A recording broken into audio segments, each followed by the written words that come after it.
No seu entendimento mais atual, a liderança TJ afirma o seguinte sobre o fim da sua contaminação com as práticas e erros da religião falsa, que as TJs chamam de Babilônia a Grande, igual a todas as demais religiões. De acordo com uma profecia em Malaquias, o verdadeiro Senhor Jeová e o mensageiro do pacto Jesus iriam avaliar e purificar os filhos de Levi, os ungidos. Leia Malaquias 3:1-3. Isso aconteceu entre 1914 e o começo de 1919. Depois de Jeová corrigir e purificar o seu povo, eles estavam preparados para receber uma nova designação. Em 1919, Jesus designou um grupo para ser o escravo fiel e prudente, que daria alimento espiritual para a família de Deus. Mateus 24:45. Finalmente o povo de Deus estava livre da influência de Babilônia, a Grande. Com suporte em profecia bíblica, a religião TJ afirma que foi corrigida e purificada em 1919 por Jeová.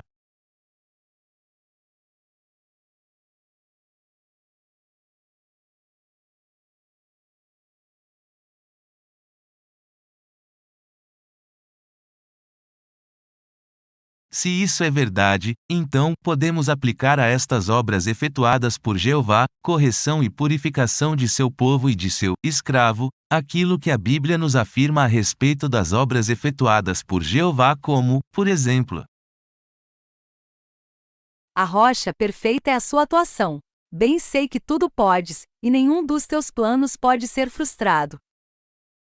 para que não haja dúvidas, a correção e a purificação do escravo TJ, e, consequentemente, da religião TJ, algo que foi profetizado por Malaquias, foi feita por Jeová. Logo, tal correção e purificação foram perfeitas, afinal, era plano de Jeová que assim fosse, logo, jamais isso poderia ser frustrado.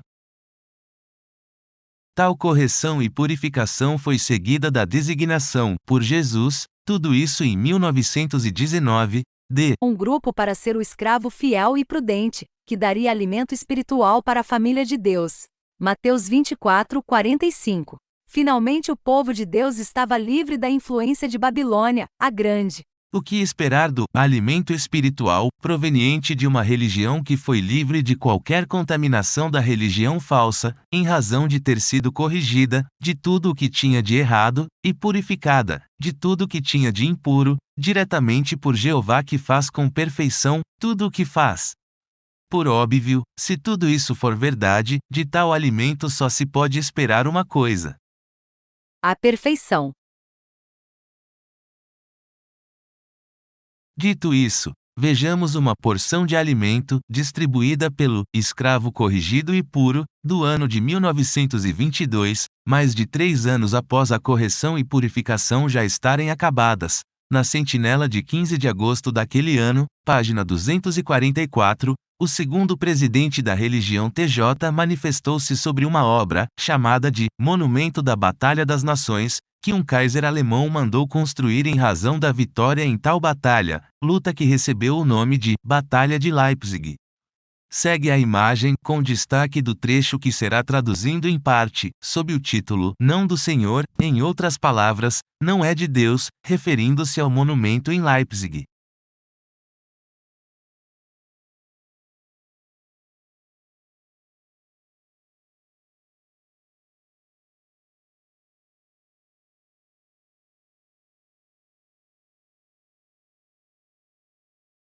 O início do texto afirma que se fará um resumo da resposta e informa que o monumento construído na cidade de Leipzig não está mencionado em Isaías 19:19, texto bíblico que assim afirma: Naquele dia haverá um altar a Jeová no meio da terra do Egito, e uma coluna a Jeová no limite do seu território. e nem em parte alguma da Bíblia. Na sequência afirma-se que tal monumento foi erigido em resultado da ambição de um homem sob a influência do inimigo, Satanás. Segue a tradução livre. Não haveria razão para Jeová ter um monumento criado na terra no final da era evangélica.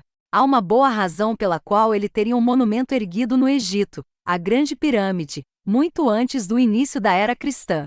E quando chegasse o tempo em que os segredos desse monumento fossem revelados aos estudiosos da profecia divina, isso só iria corroborar as declarações proféticas e o plano divino para a salvação e libertação do homem. A Grande Pirâmide, portanto, forneceria evidências adicionais para fortalecer a fé do cristão.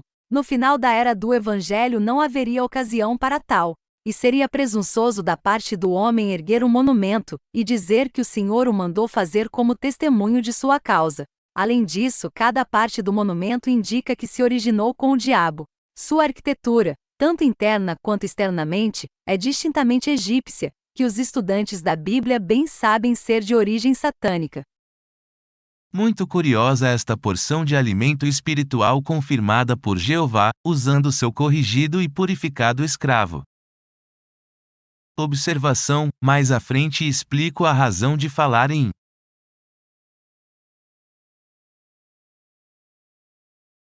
Notem: ambos os monumentos, na verdade, refletem bem a arquitetura egípcia, porém, a Grande Pirâmide, de Gizé, cuja construção, segundo os estudiosos data de 2550 a.C., é originalmente egípcia, já a arquitetura do Monumento da Batalha das Nações, cuja construção só veio a ser encerrada em 1913, é egípcia pelo fato dos seus construtores terem adotado tal arquitetura.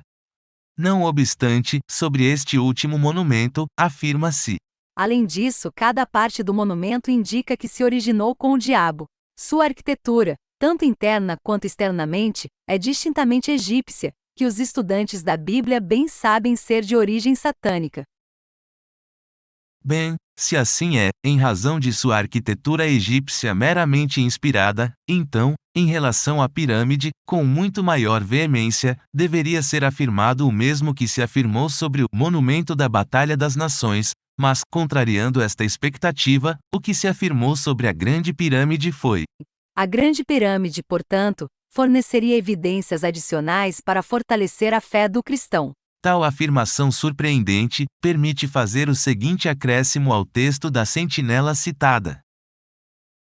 Quando chegasse o tempo em que os segredos desse monumento fossem revelados por Jeová aos estudiosos da profecia divina, isso só iria corroborar as declarações proféticas e o plano divino para a salvação e libertação do homem. Se isso é verdade, então, Jeová deixou, em complemento à Bíblia, uma testemunha que confirma aquilo que a Bíblia ensina a respeito das suas declarações proféticas e do seu plano de salvação.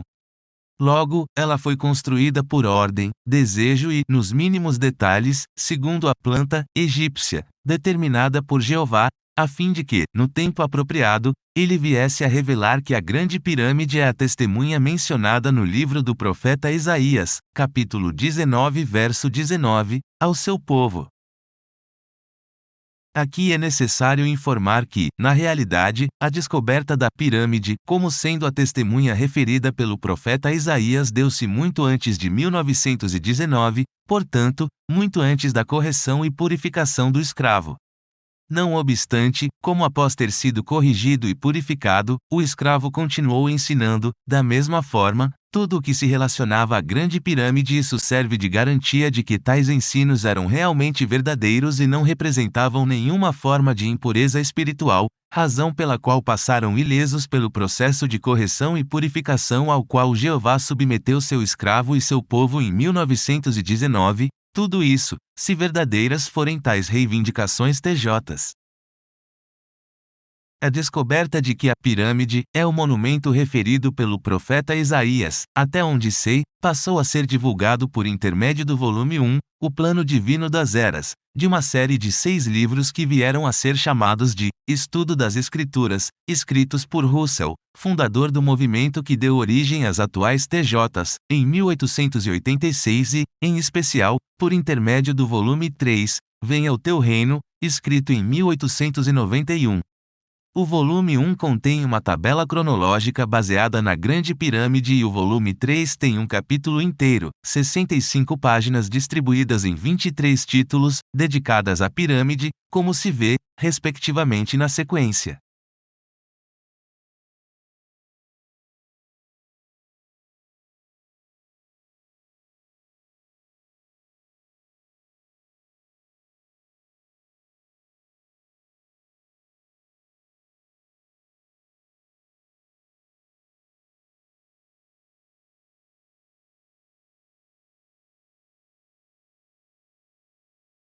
O testemunho da testemunha de pedra e profeta de Deus, a Grande Pirâmide no Egito.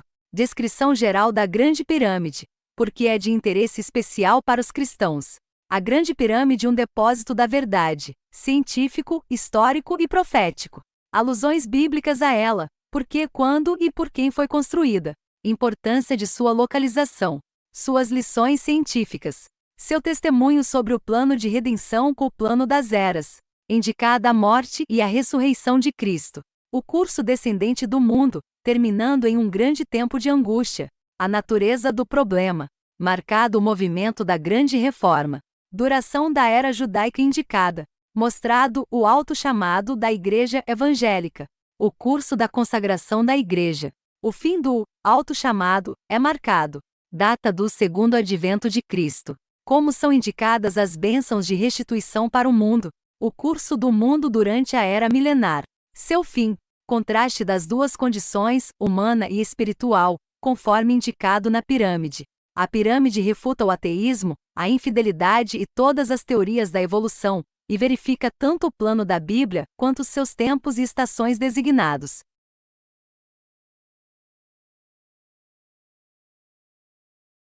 A série continuou sendo divulgada, a cada novo número da revista Sentinela, vários anos após 1919, desta forma.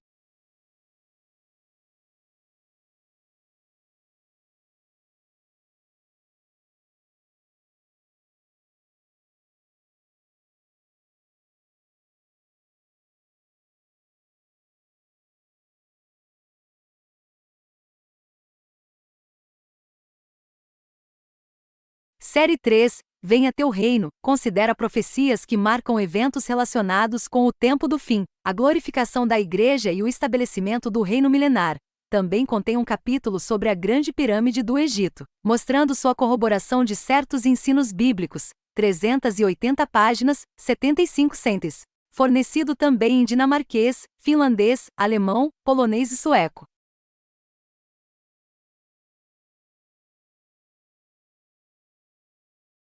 Confirmando os ensinos sobre a pirâmide, após 1919, a Sentinela de 15 de junho de 1922, página 187, afirma: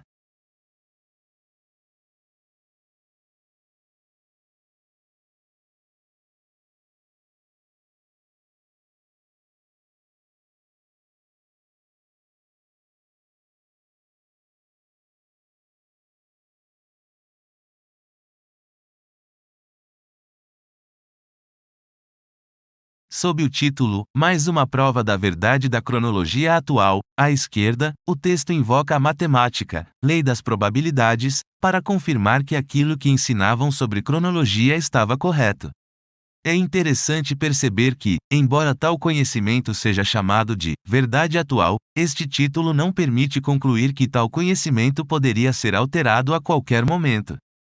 Isso fica claro no subtítulo usado no lado direito do texto, no qual se lê: a cronologia da verdade atual está correta.